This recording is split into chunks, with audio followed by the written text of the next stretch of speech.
Hi, welcome back to Watch It Played. My name is Rodney Smith. This video is releasing after we've already completed an encounter playthrough of Descent, but I wanted to come back again and share with you the rules for familiars, explain a little bit about campaign play, and also share with you the alternate ending to our playthrough. So if you haven't watched the playthrough yet, you may want to avoid this, go watch it, and then come back later because we're going to spoil some things.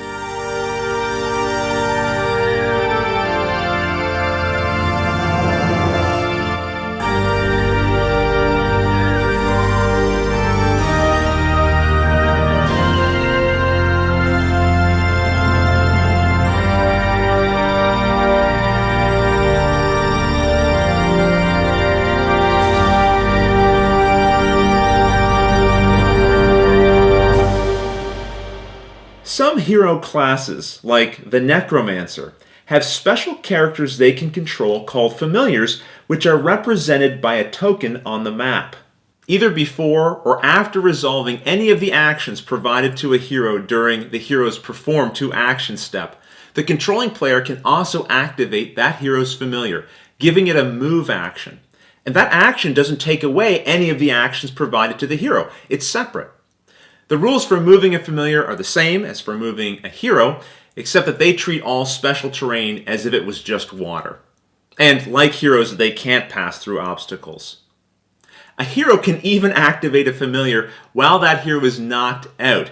Just remember, if you're going to do a stand-up action with a hero, that ends your turn immediately. So if you plan on activating your familiar, be sure to do that first. The familiar may also be able to perform other types of actions as well if specified on its card. For example, the Reanimate can perform an attack action in addition to its movement action. And like a hero, it may interrupt its movement with that attack. Unless otherwise stated, a space with a familiar does not block line of sight or movement. So in this case, Leoric's familiar, although it's in front of him, does not block line of sight to the spider. And the spider, when moving, can pass through the familiar to get to Leoric.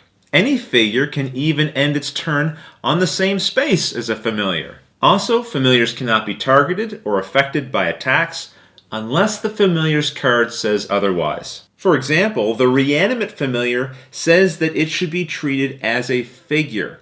This is a special condition that tells us that this familiar will indeed take up space, block line of sight, and movement of enemy figures. It can be targeted by attacks and should treat special terrain the same way that regular heroes do. But like monsters, if a familiar is required to take fatigue, it takes damage instead. It also automatically fails attribute tests if it's forced to take one. The other topic I wanted to cover was campaign play. Not the specific rules necessarily, but I did want to share enough information so you could understand how it works. Campaigns are a series of quests played back-to-back by the players, divided into Act 1 and Act 2. This influences a couple of things. For example, during Act 1, the Overlord will use the Act 1 version of the monster cards, and during Act 2, of course, we'll use the Act 2 version of the monster cards. Now, I said that these are quests played back-to-back, but you don't have to sit and do it all in one setting. That would take many, many hours. They advise you that if you're going to take a break during the campaign, to do so at the end of a quest. And so the game comes with a notepad to help you keep track of where you're at in the campaign, so you can pack the game away and then bring it out later and be able to pick up where you left off. Setting up a quest to play in a campaign is done the same as we described previously in our How to Play videos. The main difference is that you'll be starting with the very first quest in the quest book, known as First Blood. And also, the hero and class you choose at the beginning of the campaign is the one that you will stay with throughout the entire campaign. Likewise, whoever is going to be your Overlord should stay the Overlord throughout the entire campaign as well. At the end of a quest, and notice I'm saying at the end of a quest, not at the end of an individual encounter, there's going to be a campaign phase. This is an opportunity for the Overlord and the heroes to reset their characters, remove all the wounds, fatigue, take off any conditions. The Overlord shuffles together his draw and discard pile for his Overlord deck. And then each hero, along with the Overlord, will receive a single experience point, along with any other rewards provided to the winner or loser of the previous quest just played. Heroes may spend their experience points to buy skills from their character's class skills deck. The cost of each skill is listed here on the card, and when purchased, the player will now be able to use that skill for the rest of the campaign, in addition to any other skills their hero already has. You do not have to spend all of your experience points. You can save some of them, or all of them, for a future campaign phase, so that you'll be able to afford one of the more expensive skill cards.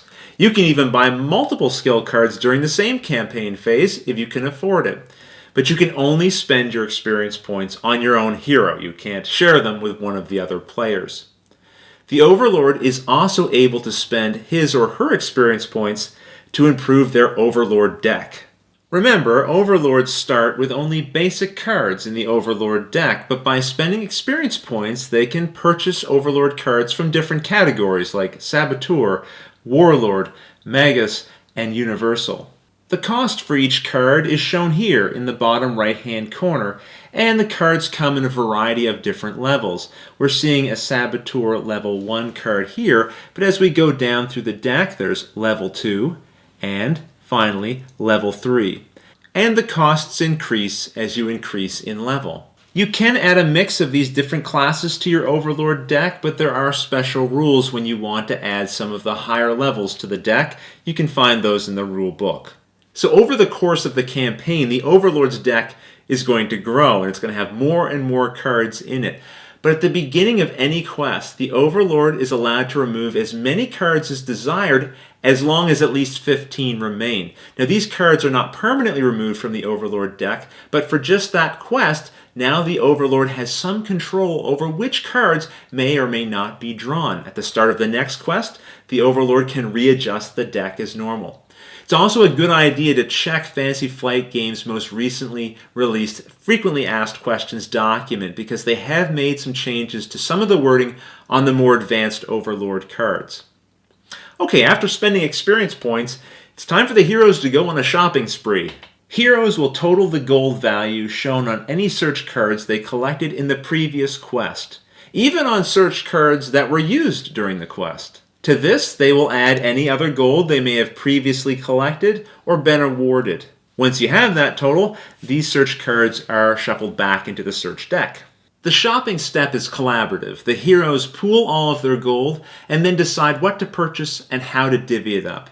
They may also decide to save some of the gold for a future campaign phase. There are shop cards for Act 1 and Act 2. We assume that we're in Act 1 right now. We would remove these cards. The shop deck is then shuffled, and one card is dealt for each hero, plus an additional card. These are the items the heroes may choose to buy from during this campaign phase, and the cost is shown on this area of the card. Players may now purchase none, some, or all of them, depending on what they can afford. And the purchase cards are then given to the agreed upon heroes. If you've previously purchased some shop items, you may now sell them at half their value. So for example, the steel broadsword could be sold back for 50 gold. You may even sell your starting equipment at a price of 25 gold each.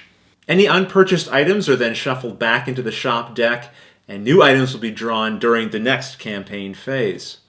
Heroes are also now free to exchange any equipment that they might want to pass around to each other, except for starting equipment. You're not allowed to trade that with another player. The last thing I want to show you is that on the back of the quest guide, there is this map.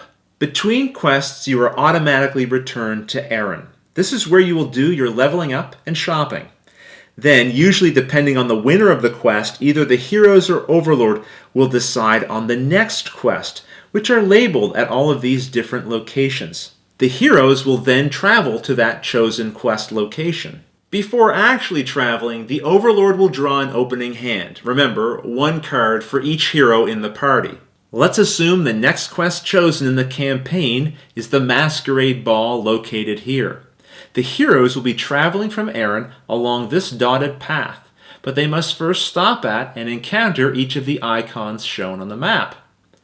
When doing so, the Overlord shuffles and then draws the top card off of the travel event deck, looking for the symbol that matches the symbol encountered. In this case, it says no event. So the heroes continue traveling and they come across another similar icon again. A new card is flipped over, and this time there is an event. The Overlord spies are everywhere. Each hero tests knowledge. The Overlord draws one Overlord card for each hero that fails. After resolving that event, you would then carry on to the next icon, draw a new card, and so on. Once they arrive at the quest can then begin. Quests are completed in this way until the players arrive at the final quest, the finale, the outcome of which will determine the winner of the campaign, either the Overlord or the heroes. Well, hopefully that's a pretty good overview of how campaigns work. If you have any questions at all, feel free to ask them in the comments below, and I'll answer you as soon as I get a chance. But right now I'd like to share with you the alternate, original ending to our Descent Encounter playthrough. This is the one that had me winning, until I found out through one of our viewers that the heroes could have won the encounter if we had played it a little bit differently. So we went back and recorded that ending instead. You'll also notice in this alternate ending we use this miniature here. This is not a miniature that's provided with the Descent game, but one that Cole Fisher, our friend from Peninsula Painting Services, sent to us for use in the playthrough if we needed it. Well, time for past Rodney and past Luke to take over. So until the next episode, thanks for watching. I can do a search action. This is true. So Luke, go ahead, take that token away, and you get to draw a card from the top of the search deck. And look what Luke drew, a stamina potion. If he'd had this a little bit sooner, how useful would that be? You can flip this card over and then remove all fatigue on either the character holding the potion or an adjacent hero. Just in case any of you are wondering, we checked. Even if Luke uses the stamina potion right now, it's not going to allow him to get to Grisbin. There's no more heroes to activate here. Grisbin could, of course, stand up, but that would end his movement for that turn. We would jump onto the Overlord's turn. I would get to draw a card. I could also bring another monster onto the battlefield. But, of course, once I activate my monsters, I'm going to activate the spotter, move them onto the exit, and the Overlord wins. Time for us to read the end of the quest. Macabre laughter resonates through the caverns, two voices intertwining. Our powers are restored, puny mortals. Soon Gryvord's voice will be heard throughout the land. Bring us the totem of skulls. You hear the Overlord's minions scurrying to obey. You'd best follow and stop them. It's possible that was supposed to be a woman's voice. I'm not sure. In the next episode, we're going to lay out the new map and the new objective, because this is just the first encounter. This quest has 2 encounters. I'm going to get a little bit of an advantage because I won the first one. But there's still a chance for you guys to win the quest overall. If you have any questions at all, put them in the comments below. But until the next episode, thanks for watching.